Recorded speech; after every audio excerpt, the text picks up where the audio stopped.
Now, as gunshots echo across the wind-swept, snow-covered reaches of the wild Northwest, Quaker Puffed Wheat and Quaker Puffed Rice, the breakfast cereal shot from guns, present Sergeant Preston of the Yukon.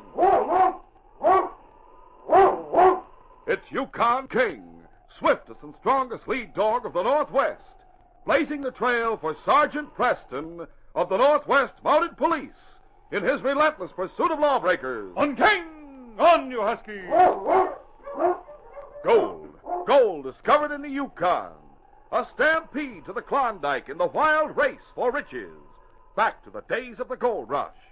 With Quaker Puffed Wheat and Quaker Puffed Rice, bringing you the adventures of Sergeant Preston and his wonder dog, Yukon King, as they meet the challenge of the Yukon.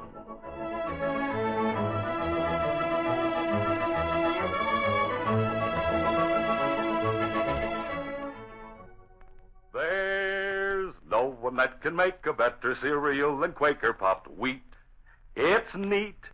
And when you hear that shootin', you're darn tootin'. The Quaker makes the ones shot from guns. And listen, fellas and girls, these February mornings, if an alarm clock doesn't make you rise and shine, here's the breakfast treat that will. A heaping bowl of crisp, fresh Quaker Puffed Wheat or Quaker Puffed Rice, topped with lots of milk or thick yellow cream and sliced bananas. Yes, for a swell waker-upper, there's nothing like the toasty, nut-like flavor and tender crispness of Quaker Puffed Rice and Quaker Puffed Wheat.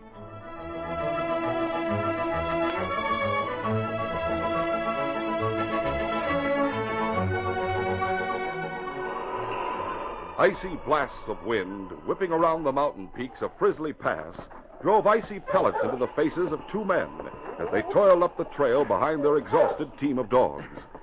Bent double against the pressure of the wind, their feet stumbling and slipping on the trail, they reached the summit of Baldy Mountain and fell exhausted behind some rocks that sheltered them from the wind. The dogs collapsed in furry heaps beside the trail. It was some time before one of the men, with a superhuman effort, dragged himself to his feet. His partner raised his head wearily. Oh, I can't get up, Chris. I got to rest some more. Who's asking you to get up? Now, what are you doing? Just get out my field glasses. This is the high point of the trail. We can see 15 or 20 miles back with these glasses. You think maybe Sergeant Preston picked up our trail again? Blast him, there he is. Huh? You mean he's after us again? Are you sure? He's a long way back, but he's coming. He hasn't reached the mountain yet, but he's after us again. What'll we do, Chris? We get into open country, we can't get away from Preston. He has a long, hard climb ahead of him. And from here, we go downhill. That'll give us a long start. All I want to do is get that trading post across creek and get warm again. We're not going to stop at that trading post. What? See those clouds forming over there? Oh, yeah. Looks like a storm coming up. I hope it's a blizzard. It'll wipe out our trail. We're going to circle that trading post and head for Creesville. Huh? If that storm breaks, the Mountie will figure we'll have to hold up at the trading post at Cross Creek, not cut north to Creesville. Yeah. It's what anyone in his right mind would do. Well, we'll fool him. Somehow we'll make it. The blizzard Chris hoped for broke before Sergeant Preston reached Cross Creek, obliterating the trail. The last few miles to the trading post were a heartbreaking struggle for man and dogs. But at last, the Mountie was seated beside the stove, drinking some hot tea which Jean Dupre had given him. King, his big lead dog, was already asleep in the corner. The sergeant stretched gratefully toward the heat. This blizzard should get worse, Sergeant. Blizzard. That's all I need. Means I've lost the trail of Chris and Joe. I was sure they'd be here. They must have seen a storm coming. Nobody like you describe was here, Sergeant. Only miners and trappers, and all of them I know well. What they do, these men you chase? Murdered and robbed a man in Dawson City. Their dogs are in bad shape. You could tell by the condition of their tracks before the storm broke. That's why I was sure they'd be here.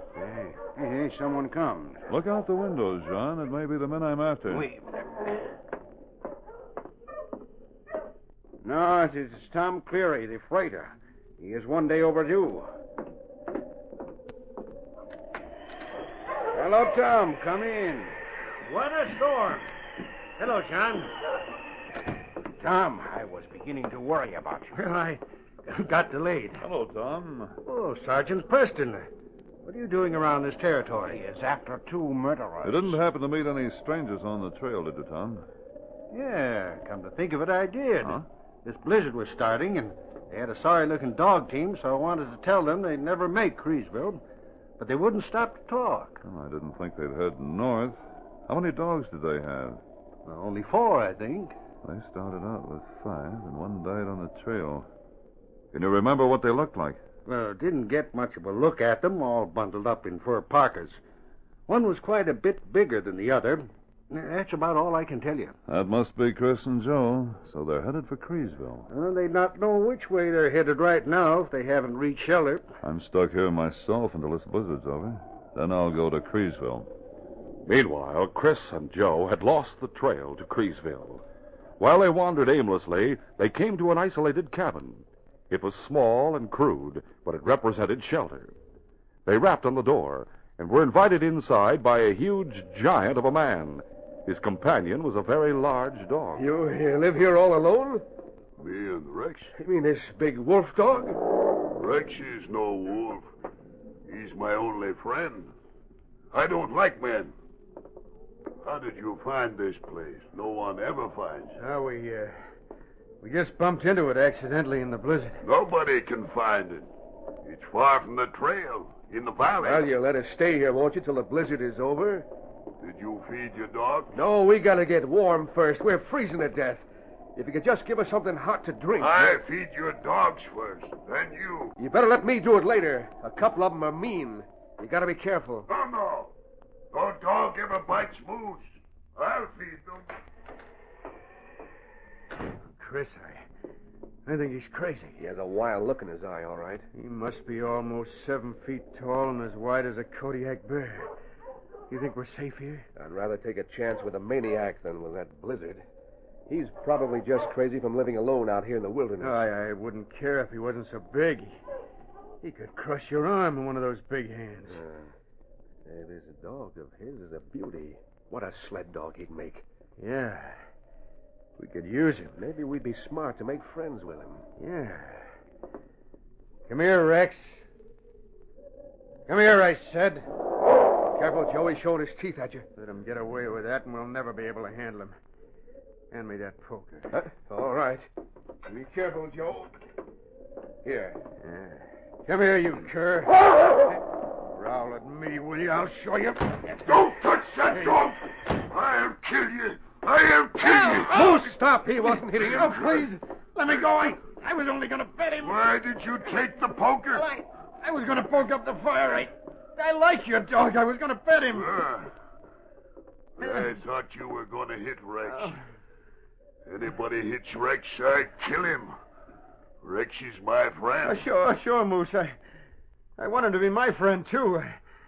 Did you feed our dogs? I came to get more food for them. Put them in my shed. They're skinny and hungry. You don't feed them. We had a hard, long trip. I feed them a lot, really. Come, Rex. You come with me. Oh, that was close, Joe. I thought you were a goner for a minute. Yes, so did I. I'm still shaking, and not from the cold. I hope this blizzard clears up and we can get out of here. Yeah. But when we leave, we're taking that dog with us. Are you crazy? Moose would tear us to pieces if we even touched him. I'll figure out some way to do it. We need a lead dog and a good one. You think Preston will find out we came north instead of going straight west? Yeah, I suppose so. Meeting that freight man on the trail was a piece of bad luck. He was heading for the trading post at Cross Creek. 10 to 1 he met the Mountie there. There's a police cabin at Creesville. Oh, yeah. I remember right at the edge of town. Preston may stop there for a while trying to pick up our trail. We're safe here if Moose, or whatever he called himself, is telling the truth about this cabin being hidden in the valley. Oh, I wouldn't say we were safe here. Not with that monster maniac. I'll handle him. Now, as soon as the weather clears, one of us better get to Creesville and see if Preston is there. Huh? And you'd better go. I have some plans of my own to carry out here. Oh, what plans? I got some thinking to do before I tell you, but we may be able to get Moose's dog and get rid of Sergeant Preston, too. We'll continue our adventure in just a moment.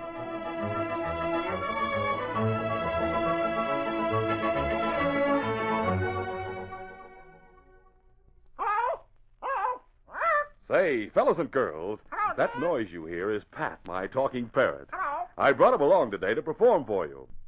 Now, I'll ask him a question, and he will... Shot from guns. Now, wait, Pat. You're ahead of the act. You're supposed to wait till I ask you a question about Quaker puffed wheat and Quaker puffed rice, the swell-tasting, crispy, fresh cereals that are... Shot from guns. Hey, give me a chance, will you? Because I was going to ask you how Quaker's Choice Premium Grains, those big, flavor-rich, king-size kernels, are loaded into... Shot from guns. Pat Parrot, stop interrupting me before I can even ask you how those Choice Premium Grains are actually exploded up to 8 times normal size to make them bigger and better tasting. So go ahead. Now let's hear the answer. Oh, so now you won't talk. You mean the restored natural grain amounts of vitamin B1, niacin, and iron? Well, Pat Parrot, so you do know. Now listen, kids.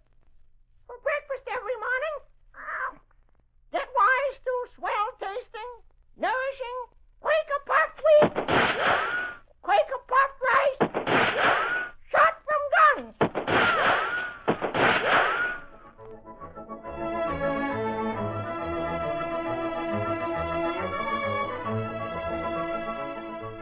Now to continue. The blizzard raged on through the night and the following morning, but Sergeant Preston left Cross Creek before it stopped. He made his way to Creesville and made countless fruitless inquiries. It was evening when he went to the Mountie post at the edge of town. The following day, Joe left on snowshoes for Creesville. Chris used this time to try to ingratiate himself with Moose and become friendly with the simple-minded giant and his dog Rex, who seemed to be the center of Moose's existence. The thing that would send him into a maniacal rage was the thought of any harm coming to the animal. All dogs seem to have a place in his affections. Your dog team, they're still weak. You stay here until they're better. I will be glad to, Moose. I wouldn't think of making them pull a sled in their condition. Say, I saved a piece of liver for Rex from dinner. Is it all right if I give it to him? Yes. You like Rex, don't you? I sure do. And he's beginning to like me, I think. Here, Rex. Come get this liver, boy. Come on, Take boy. it, Rex. He likes you. That's a boy. It's the first time he'd take anything out of my hand. Maybe I shouldn't have given it to him, though. We're getting short of fresh meat, but I'd rather see him have it than eat it myself. Tomorrow I go hunting. You want me to come with you? No. I hunt better alone.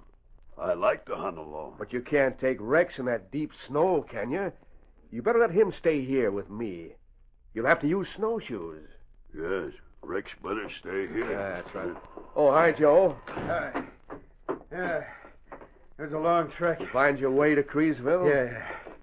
I followed the creek just the way you told me, Moose. I followed it back, too, or I never would have found this place. Nobody ever finds this cabin. Now I'll get wood for the wood box. Come, Rex. Come, boy. I got news for you, Chris. Bad news. Did you see the police cabin? Yeah. I did just like you said. Use the field glasses, but didn't go near it. There was smoke coming from the chimney. I didn't see any signs of Preston or the dogs, but the snow was trampled around the place. He must be there. Good. What do you mean, good? He must have left Cross Creek before the blizzard stopped. He knows we're around here. He'll be on our trail again, and soon. Maybe not. Huh? I told you I had a plan, and it's working out fine. Moose is going hunting tomorrow. I sort of planted the idea in his head. And he's leaving Rex here. Well, I don't see When what Moose that's... comes back from hunting, Rex will be gone. I'll tell him Preston stole him. He doesn't know Preston. I asked him. He doesn't know Monty from anyone else. All the better. We can tell him where Preston's staying. The police cabin in Creesville. Moose will take over from that point. There'll not be enough left of that Mountie to fill a boot when Moose gets through with him. By then, we'll be well on our way. Late the following afternoon, Chris James lay on a cot in Moose's cabin, a bandage around his head. Joe sat beside him, his hands clenched nervously. I'm scared, Chris. Moose will be back any minute. Maybe he'll kill us. Relax. All we gotta do is keep our story straight. Moose is a kid. He'll believe what we tell him. You sure you covered your tracks when you took Rex to that field? Sure I covered him. Anyway, it's dark, and Moose will not stop to look for tracks. He'll head straight for Preston's cabin in Creesville. Yeah, if only Rex didn't get loose. He can't get loose. He's chained in the cave right near the trail. We'll pick him up and hitch him to the team when we start tonight. Here's Moose. Hi, Moose. How was the hunting? Tonight we eat venison. Rex! Where's Rex? Oh, Moose, you didn't see Chris there in the cot. Huh? His head, a bandage. But Rex, where's Rex? Oh, I'm sorry, Moose. I did everything I could. What do you mean? Where's my dog? I was out chopping wood this afternoon, Moose. When I came back, I saw Chris lying in front of the cabin unconscious. Huh? A man was putting Rex on a sled. Rex was stunned. I guess the man must have hit the dog over the head with something. Hit Rex? I'll kill him. I'll kill him. Well, I tried to stop him, but he pulled a gun on me. Said he'd shoot me if I followed him. I had to take care of Chris. The man drove off toward Creesville. I'll find him. I'll tear him to pieces. I know where he lives, Moose. I saw him coming out of his cabin when I went to Creesville the other day. Where? I'll kill him. I'll kill him. Now, listen, Moose. You remember that new cabin that was built at the edge of town going into Creesville from here? Yeah, I know. That's where he lives. I go now. I'll get him. He's liable to shoot you, Moose. Don't give him any warning. He'll not shoot Moose. He hurt Rex. He stole him. He'll not have time to shoot. I'll kill him. I'll kill him. In the police cabin at the edge of Creesville, Sergeant Preston was getting ready for bed. The Mountie had spent a hard, fruitless day scouring the territory, questioning everyone he met for information about Chris and Joe. King, his big lead dog, lay on the floor watching as the sergeant unbelted his holster and cartridge belt, put them on the table, and sat down on the cot wearily to take off his boots. We'll get a good night's sleep, King, old boy, and get an early start in the morning. Suddenly the door burst open, and the huge fur-clad figure of Moose stood framed for a moment. His head almost touching the ceiling, his face contorted with rage, his huge hands stretched forward like talons, ready to tear. He lurched toward Sergeant Preston, growling like a maddened Kodiak bear. I'll kill you. I'll kill you. You hit my dog, Rex. You stole him. I'll kill you. The Mountie, frozen with shock and surprise, sat motionless as the giant advanced toward him. I'll kill you. I'll tear you to pieces. Then suddenly, like a streak of gray lightning, the body of King streaked upward, his huge jaws clamping on the big hand stretched toward his master. With a flick of the great bear-like arm, Moose tossed the dog across the room. King hit the wall, lay stunned for a moment. Sergeant Preston, about to spring forward, checked himself suddenly. The big man before him had stopped. The look of maddened rage on his face had changed to one of bewilderment, and his voice was filled with almost childish wonder and disbelief as he looked at his hand.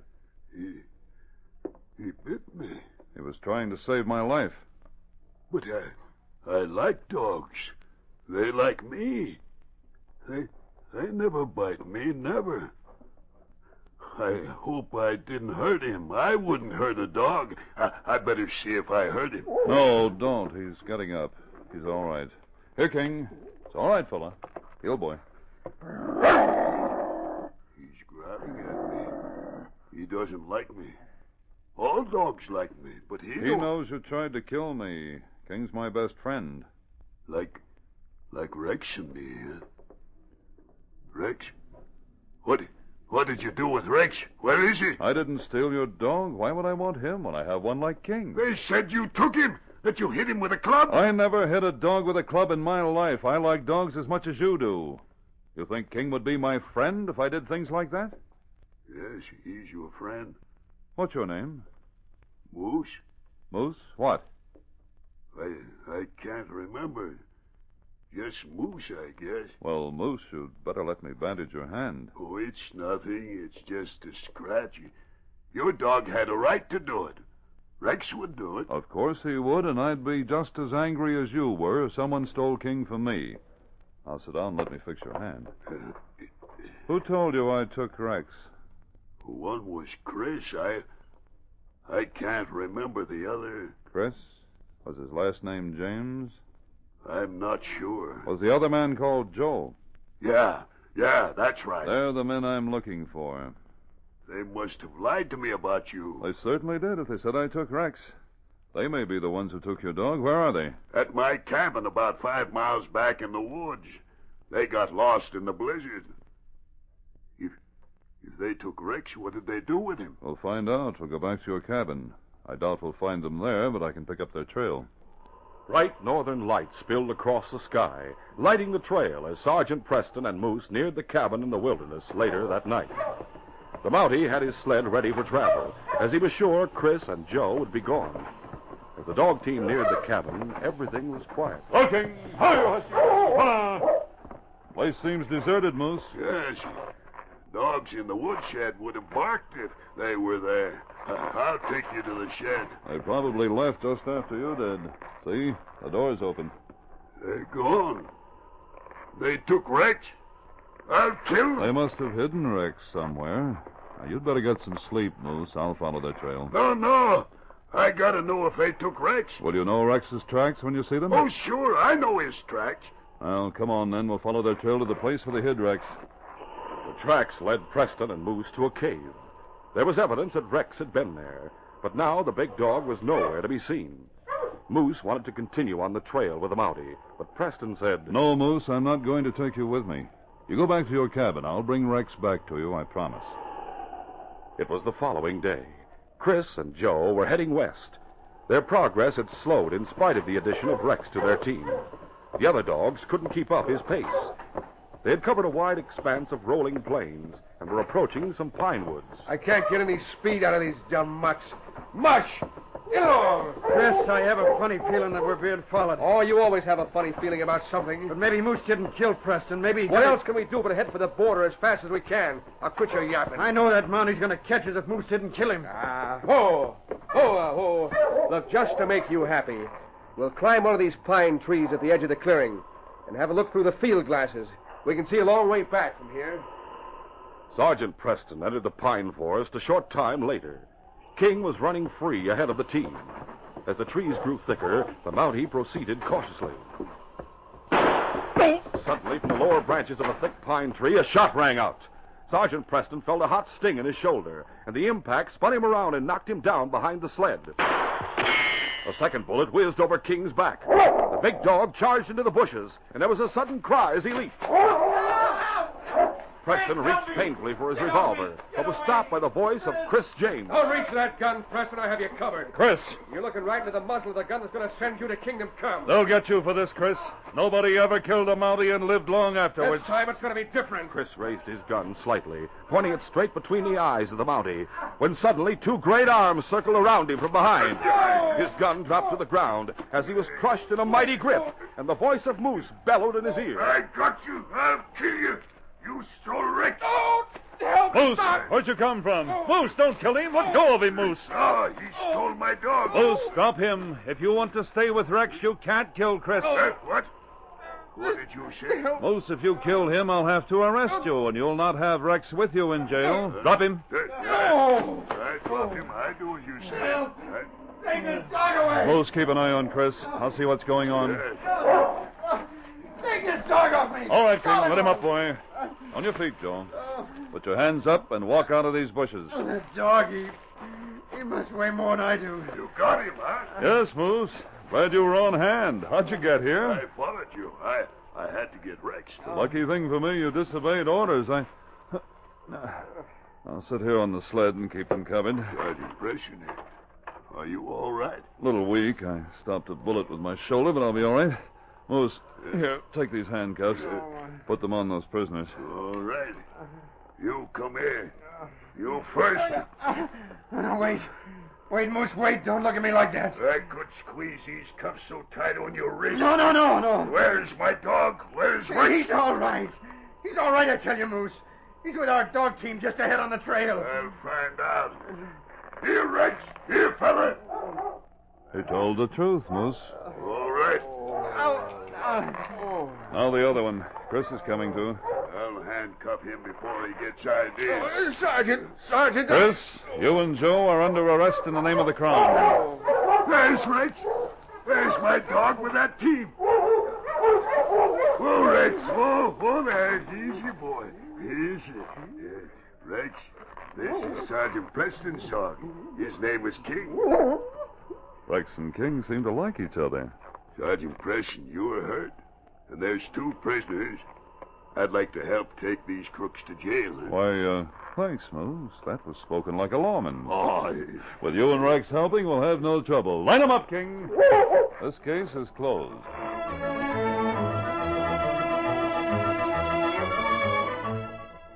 Sergeant Preston will return in just a moment with a word about our next exciting adventure.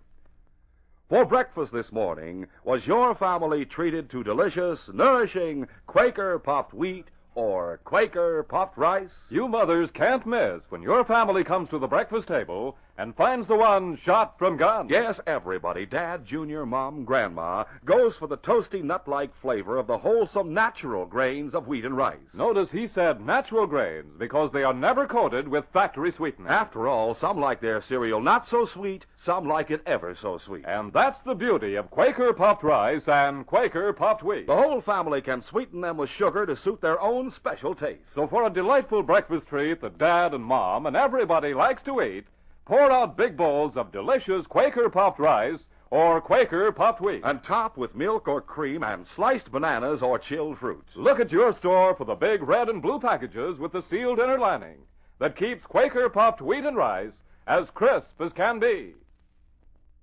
And now, here he is, Sergeant Preston. Reporting for duty, Inspector. On your way back from Blue Eagle's village, Sergeant, stop in Reindeer Ridge to see Constable Diamond. Is he having trouble, sir? He has a valuable map in his possession and expects trouble. It may be more than he can handle. I'll do my best to help him, sir. Sergeant Preston is met with gunfire when he enters Reindeer Ridge. Two mysterious killers are determined that he'll not leave town alive. Be sure to hear this next exciting adventure. These radio dramas, a feature of Sergeant Preston of the Yukon Incorporated, are created by George W. Trendle, produced by Trendle Campbell Muir Incorporated, directed by Fred Flowerday, and edited by Fran Stryker. The part of Sergeant Preston is played by Paul Sutton. Sergeant Preston of the Yukon is brought to you every Tuesday and Thursday at the same time by Quaker Puffed Wheat and Quaker Puffed Rice, the breakfast cereal shot from guns.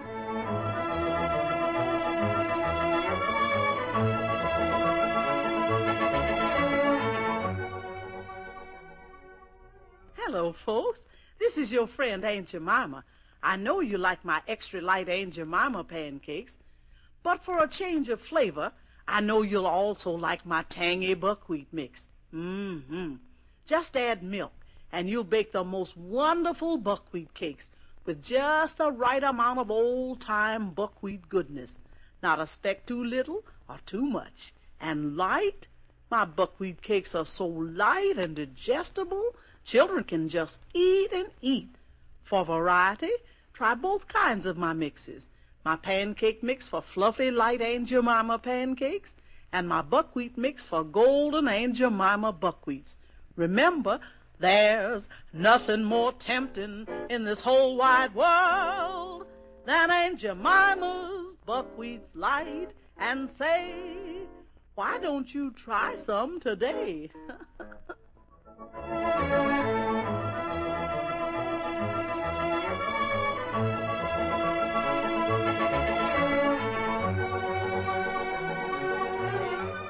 This is J. Michael wishing you goodbye, good luck, and good health from Quaker Puffed Wheat and Quaker Puffed Rice.